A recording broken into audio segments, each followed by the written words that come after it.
The 18th of March 2018, Riverview, Florida, just before midnight. A 911 call comes in to the Hillsborough County Sheriff's Department. What's the address of your emergency? Shot, help me, please. What's your address? Help me, please. Where? A male voice could then be heard coming in and out of the background, and at one point the dispatcher heard the man shout, "She killed me, she killed me. Allahu Akbar." Allahu Akbar!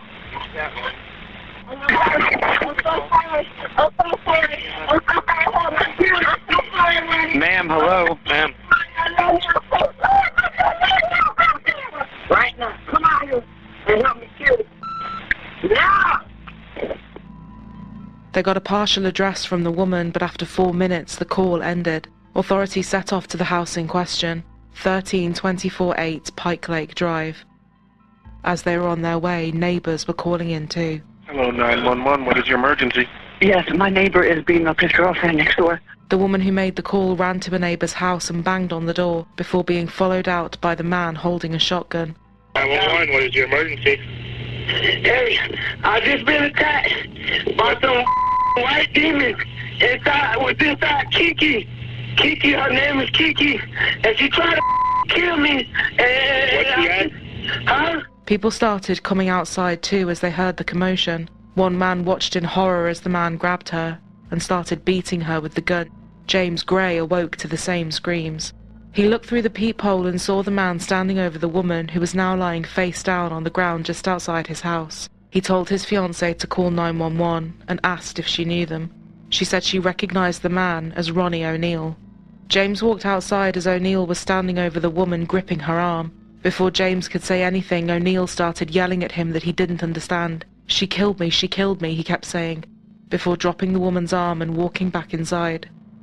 Deputies arrived at the house at 11:49 p.m. to find her still lying in the yard.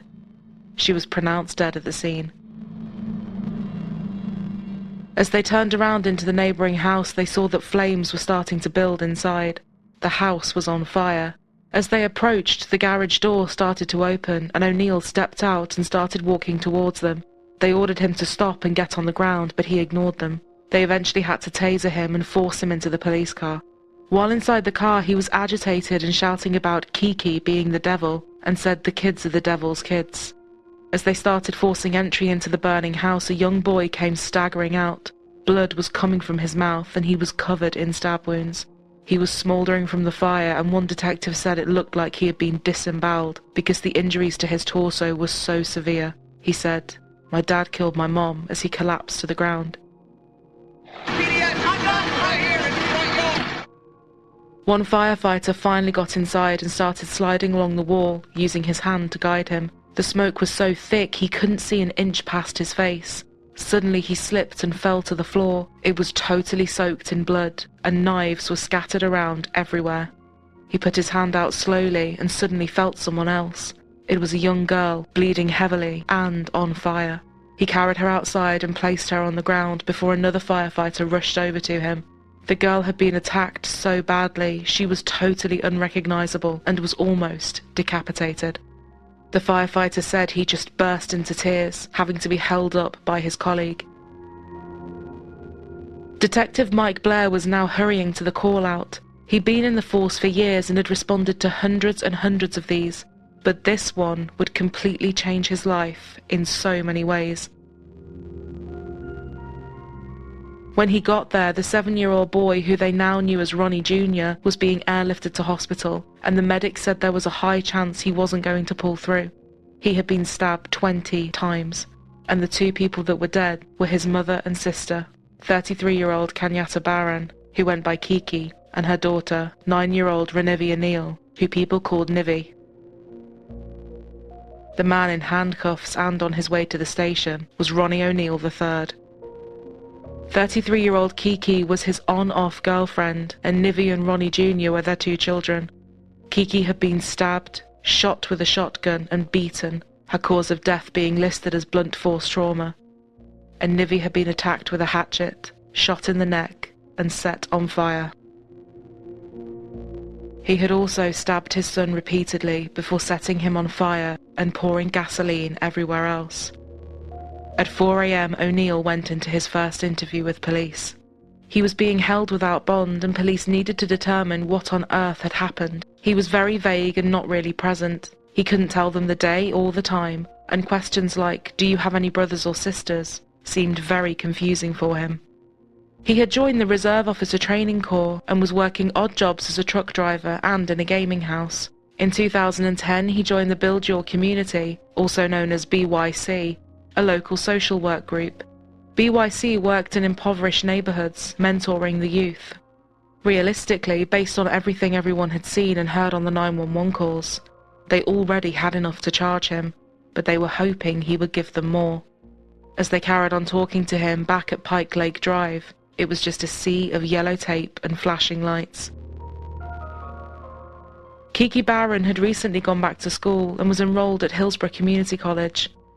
Her son Ronnie said she was a great mom, always saying how proud she was, always playing with them, especially football in the garden. She was a great cook, and he said that she made the best bean pie and chicken wings. Kiki's mum Carrie said that she was her children's biggest cheerleader. She doted on them, and every wall in the house was absolutely full of photos. After a tough few years, she ended things with O'Neill, but against Carrie's wishes, she had offered him a place to stay for a few months while he sorted himself out. 9-year-old Nivi had been born prematurely and had autism and cerebral palsy. She couldn't walk and was non-verbal, relying on a wheelchair and bits of sign language that she knew. Her brother learned some sign language as well to be able to talk to her, and said his sister was regularly being recognised in school because of how happy she was and how hard she always tried. She was obsessed with eating Oreos, loved colourful clothes and earrings, and had a different bow for her hair every day of the week. Detective Mike Blair was gathering information, and with 5 children of his own, he said everything about this hit very hard. No amount of training could prepare you to walk into something like that. Against all the odds, 7-year-old Ronnie survived after being rushed into surgery. He had undergone skin grafting over 30% of his body, his lung had collapsed, and he was relying on a ventilator and a feeding tube. Detective Blair went over to check on him and ended up staying, putting on a movie to comfort him as he drifted in and out of sleep. An 8-year-old Riverview boy telling deputies that he saw his father shoot his mother, and that woman and a little girl are now dead. Hey Keith, good evening. Right now, people around here are really scratching their heads over this one, wondering what went on inside this home, causing someone to snap, take lives, and even hurt young kids. It's devastating. It's not only that, it's like right here at my house too, my home. We're right close to it. Erica Worthy can't believe it, telling us it seemed like yesterday that Kenyatta Barron was helping her son with math. I really feel really bad for little Ronnie, because when he actually come out of whatever he's in right now, he's going to be traumatized. Deputies also tell us they found a man named Ronnie O'Neill III inside the home, smelling like gasoline. They had to use a taser to take him down. Neighbors heard the horrible moment. It sounded like, just like, that's why I thought it was like a crash, but I guess it was like a shot from his gun. Right now, it's just a blow to the whole family. It really is. It is. We don't understand it. His neighbor says he had no idea about his personal life, but did say he had witnessed tense moments between O'Neill and Barron. It was like raining outside and he was yelling at his wife on the shed they had on the back. He was like up on top of the shelf yelling at his wife, and he was like going crazy. Following the shooting, deputies say O'Neill tried to burn down the house. Deputies needed stun guns to take him into custody. He's shown here in jail, where if deputies have their way, he will remain for a very long time. She loved her children. She did everything she could. She took good care of those kids. She was the best mom. She was lovable. Just a sweethearted person. When Ronnie was well enough to talk, he told them everything he could remember. His story was the same years later, which can be heard in this recorded interview. Basically, I was sitting in my room and I saw my mom and my dad arguing in their room. I just saw my dad holding a shotgun. My mom ran to my sister's room into the closet. And when your mother ran into your sister's room, what did your father do? Did he go after her? Yes. My sister was sitting on the bed, and then my dad told me to walk around and say, like, some words. Allah Akbar. Was there a time when your mother was able to get out of the closet? I just saw her, like, she was, like, stumbling outside, and then I just saw my dad chase her. Did he do something to your sister? He dragged her, like, dragged her into my parents' room. He hit her with an axe in the head, and then in the back, and the back, and then the head. And then, like, I saw her eyes roll, and then there was blood everywhere. He lighted something with a tissue and a match. Do you remember your father ever having a can of gasoline? Yes, he, like, spread it everywhere, and then he got the match, and then he dropped it on the ground, and then put, like, all the fire up here. He put me on the ground, and then he, like, had his foot on top. I was laying on my stomach, he had his foot on top of me, and he was holding me down, and he was, like, lighting a match. He was lighting a match with the tissue. No, but I remember, actually, before that, he called someone, I don't know who, and he said, I just killed someone. I just killed this being. The next thing he remembered was a mask being put on his face and waking up in hospital. There was a long history of domestic violence and incidents in the household, and Kiki had been calling 911 for years. When the couple were together, they fought regularly about money, about O'Neill's lack of respect for her belongings. She would often tell him to leave the house and he would refuse, almost always resulting in him completely losing it and rampaging through the home. He would take her car without her permission, and when she asked him to stop, he took the car jack, threw it at the windshield, and said that if he couldn't drive it, then no one could. The police were called out to the house after this, but it was logged as misdemeanor criminal mischief. Kiki accepted a request for prosecution form from the deputy, but she didn't submit it. O'Neill had a long history with the law that went beyond this, everything from drugs-related charges to driving without a license and fraud. In the months before this, he had been involved in a drive-by shooting which almost killed him. No one in his family would take him in, and that's when he appeared back at Kiki's house, looking for somewhere to stay. His family added he had a history of mental health issues, and detectives said there was also evidence to suggest that there may have been conflict in the house very recently over his efforts to convert the family to Islam. 7-year-old Ronnie told the deputies from his hospital bed that his parents were talking about God and religion just before the incident. As he awaited his court appearances, his 7-year-old son Ronnie was undergoing painful and intensive treatment in hospital, and he was making a really good recovery. There was one face that was a regular at his bedside, Detective Mike Blair. Although Blair was only supposed to be involved in the case on a very limited basis, he couldn't stop thinking about Ronnie in hospital, what his family had gone through, and what his life now looked like. Another detective mentioned that Ronnie was a big football fan, so Blair reached out to some contacts he had with the Tampa Bay Buccaneers, hoping that the team might be able to donate a jersey to Ronnie. The team was happy to help, and the executives even offered to go and visit him in hospital. Blair was the last to leave the room that day, and as he was leaving, Ronnie grabbed his hand and said, "Could you watch a movie with me?" He had to finish his shift, but told him he would be back. He called his wife Danielle, and they both came back over and watched Power Rangers together. A guardian was put in place to supervise Ronnie as he was set up with a foster family. He continued to come back in for various checkups and appointments, and Blair would always make sure to pop his head in and say hi. But on one visit, the detective knew it was time to say goodbye for good, and told his guardian, well, if he ever needs anything, give me a call.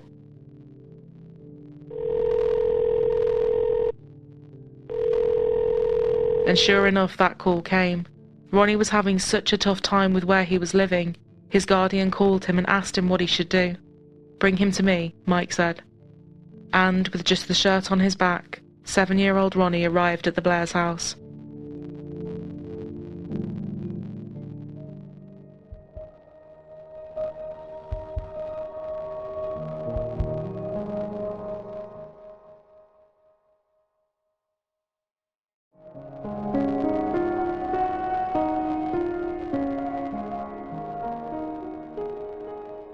O'Neill was charged with 2 counts of first-degree murder and 1 count of attempted murder, arson and aggravated child abuse. He pleaded not guilty to all the charges, and the state announced that they would be seeking the death penalty. Before any such trial could commence, O'Neill was in and out of observations with several doctors and experts addressing his mental state. After much analysis and opinion, in October 2018, O'Neill was found not competent to stand trial, much to the dismay of Kiki's family and friends, and 2 months later the courts terminated his parental rights when it came to Ronnie and another child he had with another woman. Back at the Blairs' house, they knew that fostering meant at some point Ronnie would leave them as he transitioned into another home and family. Ronnie had arrived at the house so sad and confused, and spent every day repeatedly asking the same questions. Am I going to have to move again? How long am I going to stay? How long am I going to be here? Mike and Danielle quickly realised that they weren't going to be able to say goodbye, and a big decision was made. Ronnie wasn't going anywhere. He was a part of this family now.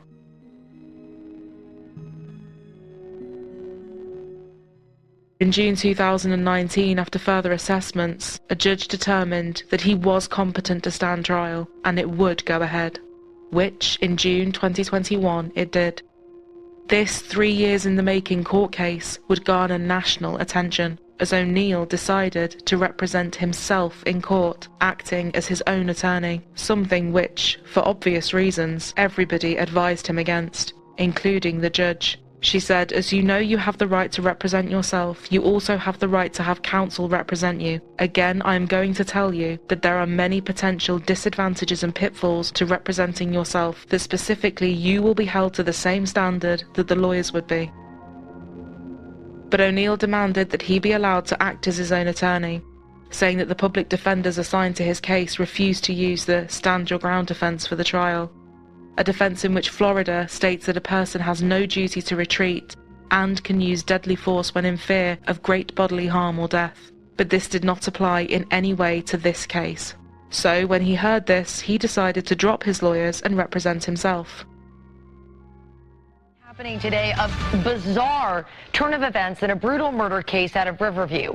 Ronnie O'Neill, the man accused of killing his girlfriend, their daughter, and then trying to kill his son, is demanding his son be left out of the investigation. Yeah, good morning, Gail. O'Neill wrote this letter to the judge asking that his son be removed from this investigation because now he's saying he's concerned about his son's well-being. Now, this could be important because the night all of this happened, investigators told us that that child told them, quote, "My dad shot my mom," meaning he could be a key witness in this case.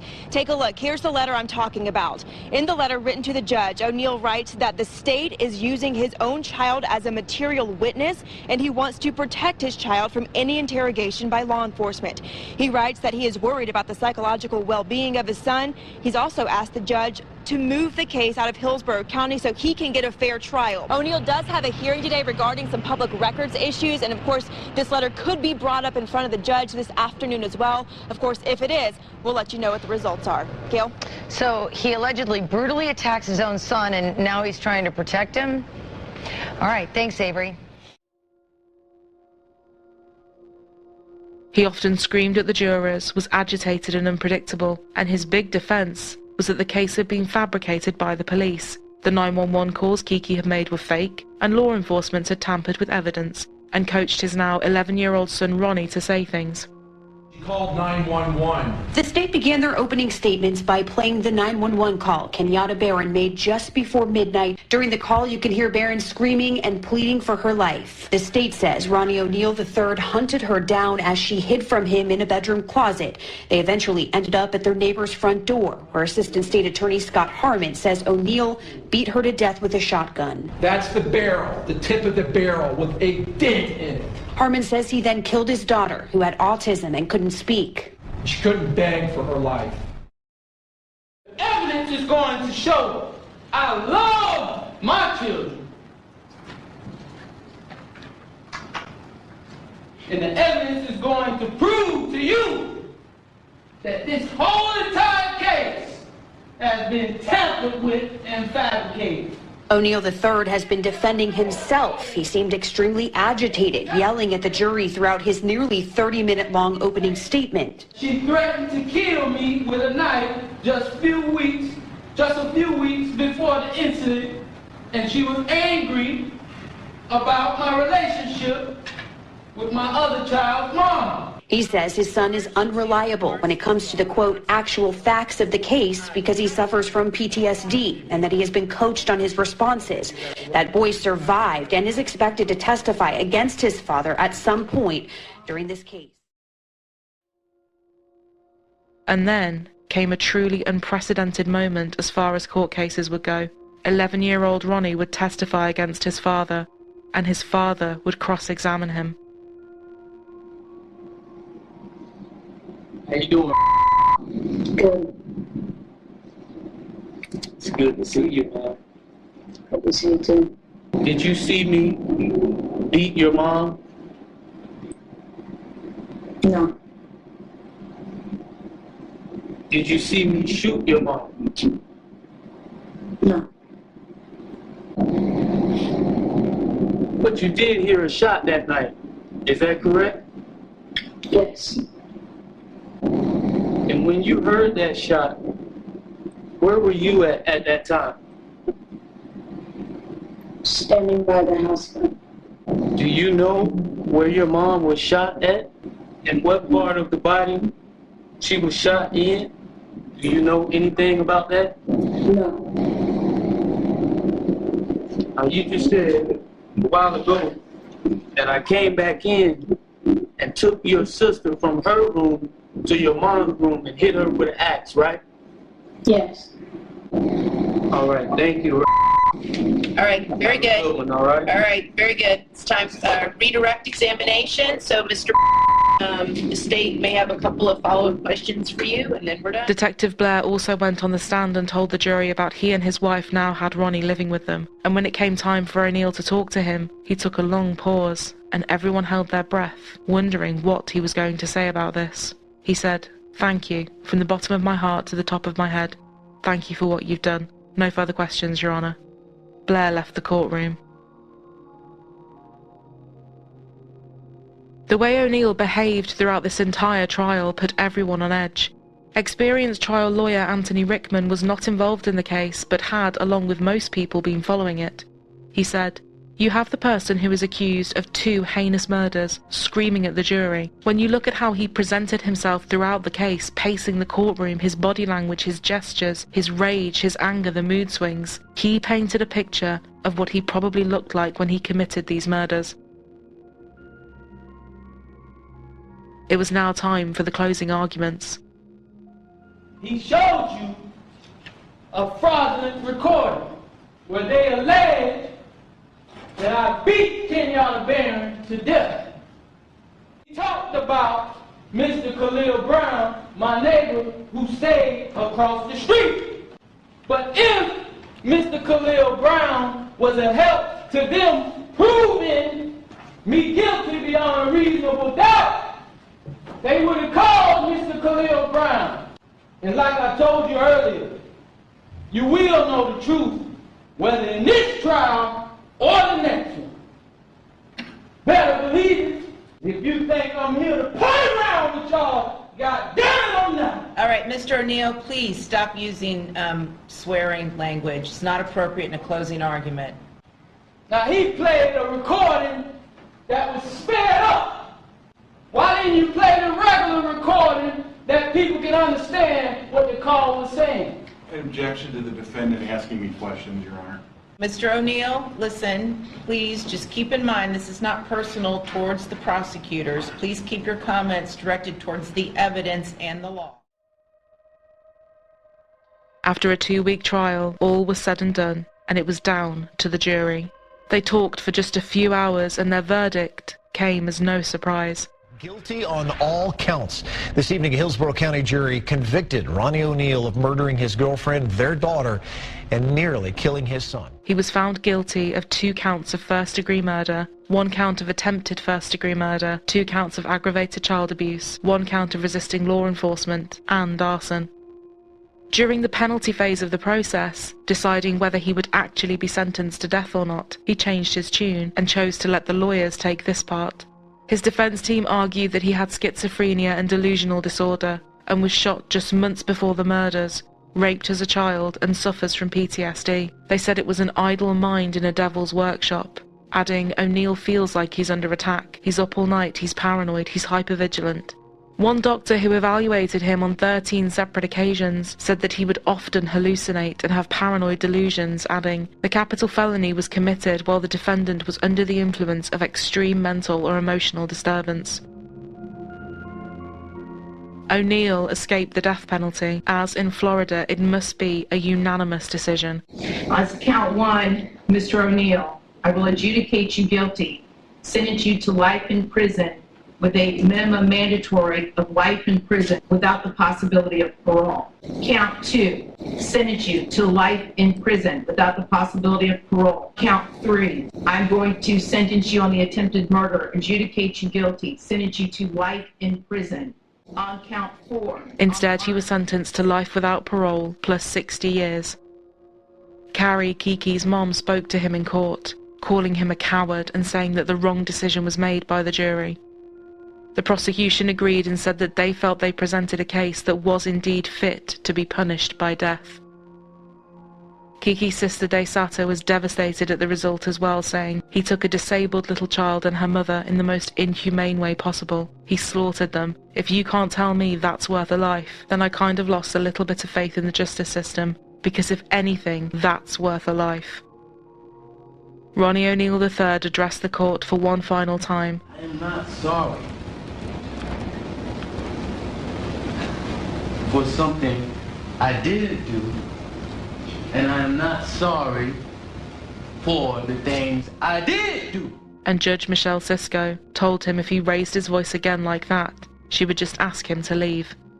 She gave her final thoughts in a powerful speech, sometimes fighting back tears, and sometimes struggling to even find the words, all while trying to remain as professional as possible. But this case had left her sick.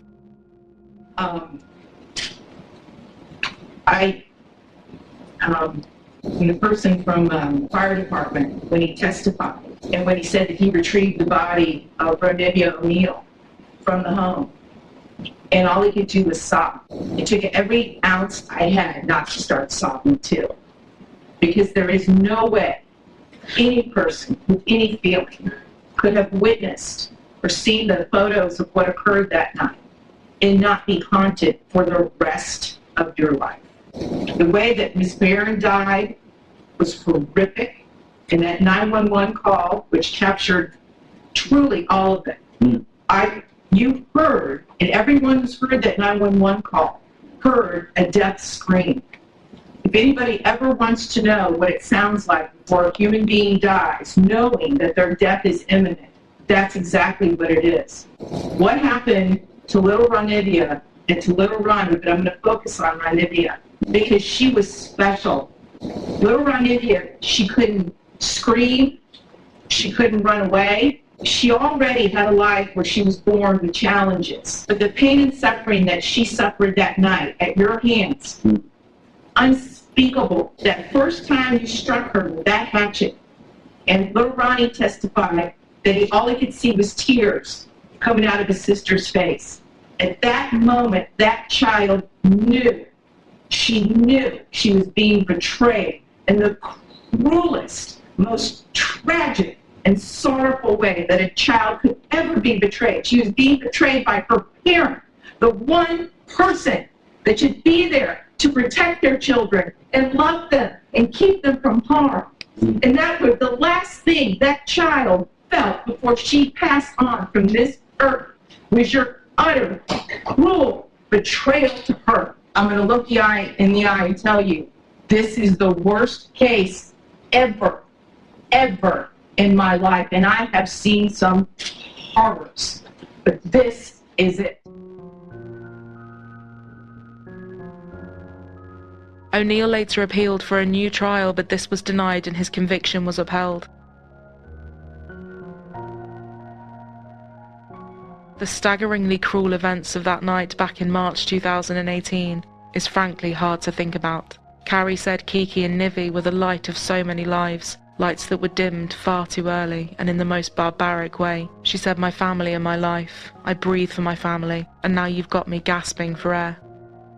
Their lives came to an unbelievably terrifying end, and Ronnie has been left with a trauma that is just not able to be understood.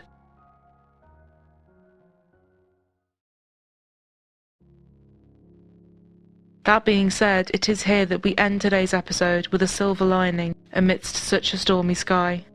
Ronnie O'Neal is now officially Ronnie Blair, and he is doing amazingly well in his new home with Mike and Danielle.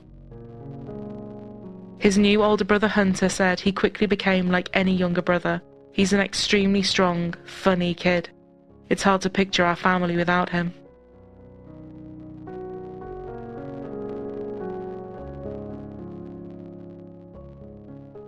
Ronnie said, they are the best mom and dad and they really take care of me. There is no one else better than them. It means a lot to me to have a family that can always help me get through the things I need to get through. I feel loved. They got me through the trial and they were always there by my side if I cried or needed help. I could share my feelings with them and I felt like I could explain everything to them and it would get better. Ronnie loves performing in films and hopes one day to become an actor.